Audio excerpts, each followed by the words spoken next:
Bismillahirrahmanirrahim. Assalamualaikum warahmatullahi wabarakatuh.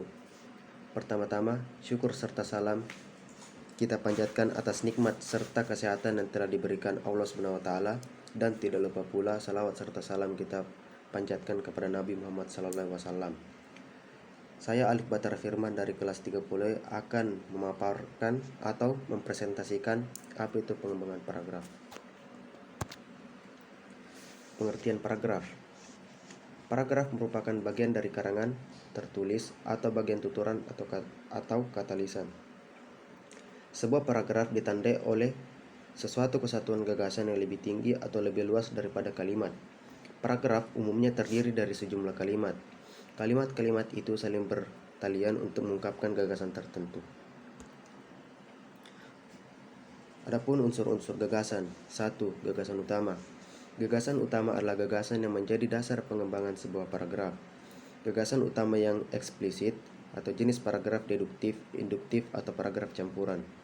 Gagasan utama yang implisit atau paragraf deskripsif atau naratif.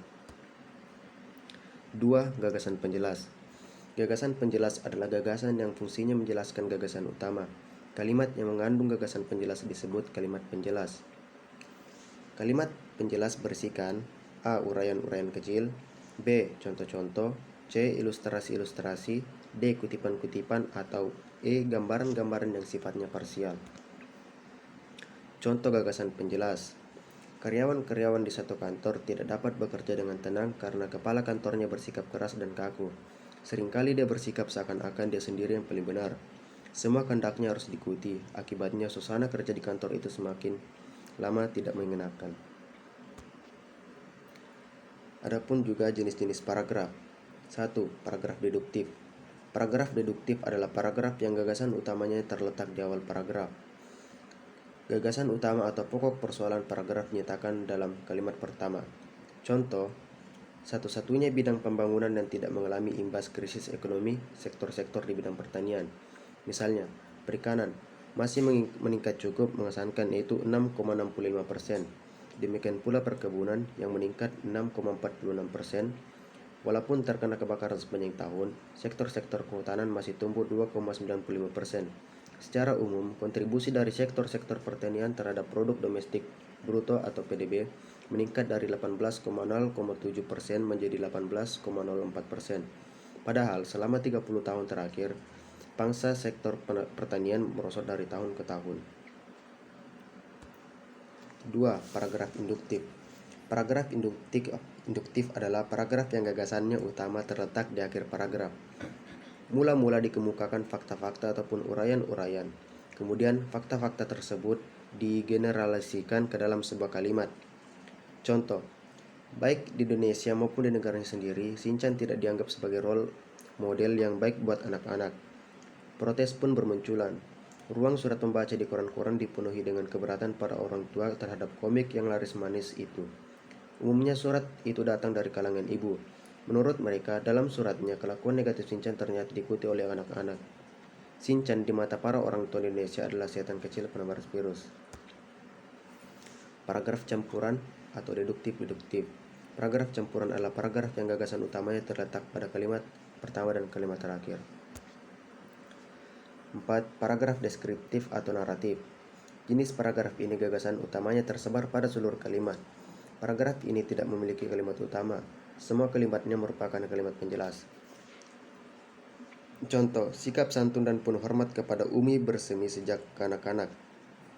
Umi disayang oleh semua orang, mulai dari kakek, nenek, ayah. Saya pokoknya semua memanjakan beliau. Sampai dia dapat suami. Suaminya pun sayang dan memanjakan Umi saya. Umi orangnya aktif sehingga jarang memasak untuk keluarga. Sekali memasak, Umi membuat rendang banyak-banyak untuk kebutuhan 1 bulan. Karena Umi sering pergi lama untuk berurusan organisasi. Yang memasak bapak, yang memperbaiki kompor dan memanjakan Umi juga bapak. Syarat-syarat penyusunan paragraf yang baik. 1. Kepadan makna atau koheren. Apabila ada kekompakan antara gagasan yang dikemukakan kalimat yang satu dengan lainnya. 2. Kepaduan bentuk atau kohesif berkaitan dengan penggunaan kata-katanya. Kekohesifan ditandai A. Hubungan penunjukan ditandai oleh kata-kata ini, itu, tersebut, berikut, tadi. B. hubungan pergantian, yaitu saya, kami, mereka, kita, engkau, dan Anda. C. Hubungan pelengkapan, sebagian, seluruhnya. D. Hubungan perangkaian, yaitu lalu, kemudian, akan tetapi, sementara itu, selain itu, jadi, akhirnya. E. Hubungan leksikal, yaitu pengulangan kata, sinonim, dan hiponim. Pola-pola pengembangan paragraf. Pengembangan paragraf mencakup dua persoalan utama, yaitu 1. Kemampuan memerinci gagasan utama paragraf ke dalam gagasan-gagasan penjelas. 2. Kemampuan mengurutkan gagasan-gagasan penjelas ke dalam urutan yang teratur. 1. Paragraf narasi adalah paragraf yang menceritakan suatu peristiwa atau kejadian sedemikian rupa sehingga pembaca seolah-olah mengalami sendiri kejadian diceritakan itu. 3 unsur utama yakni tokoh-tokoh, kejadian, dan latar atau ruang dan waktu. Paragraf narasi. Narasi fiksi. 1. Menyampaikan makna atau amanat secara tersirat. 2. Mengunggah imajinasi. 3. Penalaran difungsikan sebagai alat pengungkap makna kalau perlu diabaikan. 4.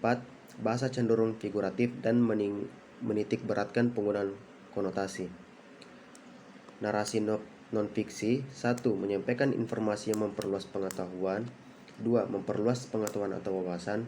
3. Penalaran digunakan sebagai sarana untuk mencapai kesepakatan rasional. 4.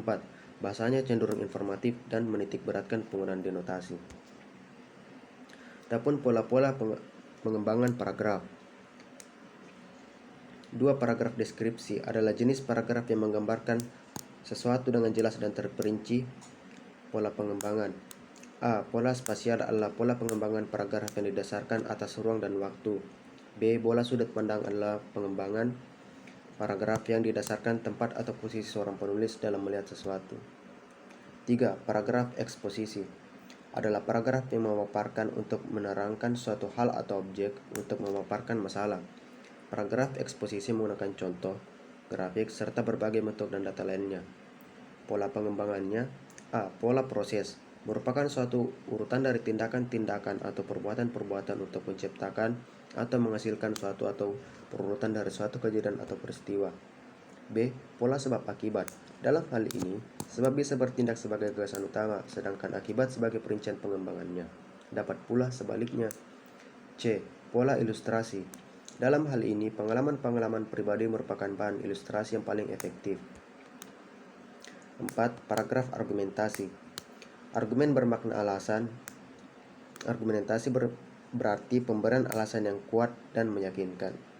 Paragraf argumentasi adalah paragraf yang mengemukakan alasan, contoh, dan bukti-bukti yang kuat dan meyakinkan. Dan terakhir, persamaan dan perbedaan antara paragraf eksposisi dan argumentasi. Adapun persamaannya itu 1. Sama-sama menjelaskan pendapat, gagasan, dan keyakinan. 2. Sama-sama memerlukan fakta yang diperjelas dengan angka, petak, grafik, gambar, dan lain-lain. 3. Sama-sama memerlukan analisis dalam pembahasannya. 4. Sama-sama menggali ide dari pengalaman, pengamatan, dan penelitian, sikap, dan keyakinan. Adapun juga perbedaannya itu 1. Tujuan eksposisi hanya menjelaskan dan menerangkan hingga pembaca memperoleh informasi yang sejelas-jelasnya. Argumentasi bertujuan untuk mempengaruhi pembaca sehingga pembaca menyetujui pendapat, sikap, dan keyakinan kita benar. 2.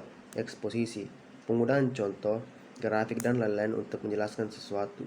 Argumentasi memberi contoh grafik dan lain-lain untuk membuktikan bahwa sesuatu yang dikemukakan itu benar. 3. Penutup pada akhir eksposisi menegaskan lagi yang telah diuraikan sebelumnya.